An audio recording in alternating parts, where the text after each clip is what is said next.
চ্যানেলএস digital live থেকে সবাইকে স্বাগতম। আমি এই মুহূর্তে আছি ধামরাই উপজেলার সম্বাগ ইউনিয়নের গাওয়াল দক্ষিণপাড়া এলাকায়। এখানে জয় বাংলা নামে একটি ইটভাটার বিষাক্ত ধোঁয়ায় প্রায় 50 বিঘা জমির ধান নষ্ট হয়ে গেছে কৃষকের। তো কৃষকরা আসলে হতাশায় ভুগছেন। তারা কিন্তু একটি কথাই বলছেন যে আসলে আমাদের এত এই কষ্ট করে এই ফসলগুলো ফলিয়েছি, সেই ফসলগুলো এই ইটভাটার বিষাক্ত ধোঁয়ার কারণে সেই ধানগুলো পুড়ে গেছে। তো আমার পিছনে দেখতেই পাচ্ছেন যে এখানে কিন্তু প্রায় অনেক কয়েক বিঘা জায়গা, এর পাশে কিন্তু আরো অনেক জায়গা রয়েছে।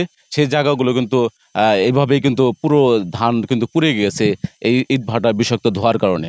তো আমি যদি আরেকটু দেখাই যে দেখতেই পাচ্ছেন যে এখানে কিন্তু প্রত্যেকটা ধান কিন্তু আসলে সব চিটা হয়ে গেছে।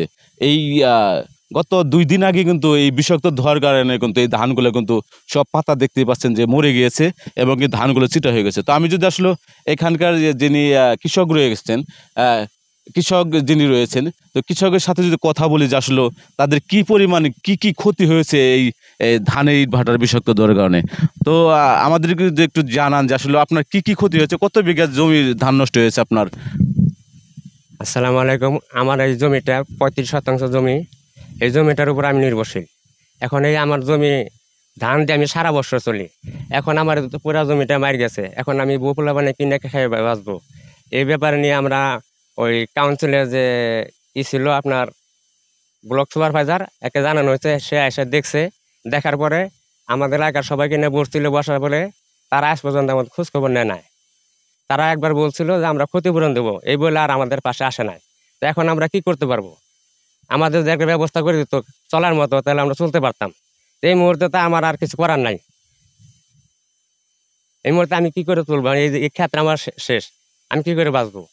সারা বছর আমি পরিশ্রম করেছি এই জমির উপরে। আমি রিক্সা চালিয়ে খাই। রিক্সা চালিয়ে আমার যা কিছু আছিল সব আমি ক্ষেত্র খরচ করছি।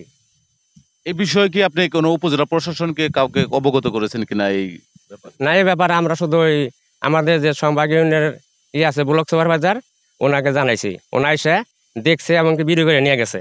নেওয়া যাওয়ার পরে ওনা বলছে যে আমি দেখি কি করতে পারি। উনি বলছে যে ক্ষতিপূরণ আমরা দাবি করবো, দিলে দেবো, না হলে আমরা আপনাদের জন্য আইনগত ব্যবস্থা করে দেবো, এই বলে উনি চলে গেছে। আজকে আবার আসার কথা, দেখি উনি কি বলে। ধন্যবাদ। শুনছিলেন আসলে একজন কৃষকের আহাজারি, যে তিনি এত কষ্ট করে কিন্তু এই ফসলগুলো ফলিয়েছেন, কিন্তু এই জয় বাংলা ইটভাটার বিষাক্ত ধোঁয়ার কারণে কিন্তু এই তার ফসলগুলো নষ্ট হয়ে গেছে। তো আসলে তিনি হতাশায় ভুগছেন যে আসলে তিনি একজন দিনমজুরি, যিনি রিক্সা চালিয়ে খান, কিন্তু তার এই ধান যদি তিনি ঘরে উঠাইতে না পারেন তাহলে সে সারা বসে কি খাবে, তিনি কিন্তু আসলে দুশ্চিন্তায় রয়েছেন। তো এই ছিল আমার কাছে ধামরাইয়ের জয় বাংলার ইটভাটার বিষাক্ত ধোঁয়ায় যে ধান পোড়া নিয়ে সর্বশেষ চ্যানেল এস মোহাম্মদ সিরাজুল ইসলাম, ধামরাই, ঢাকা।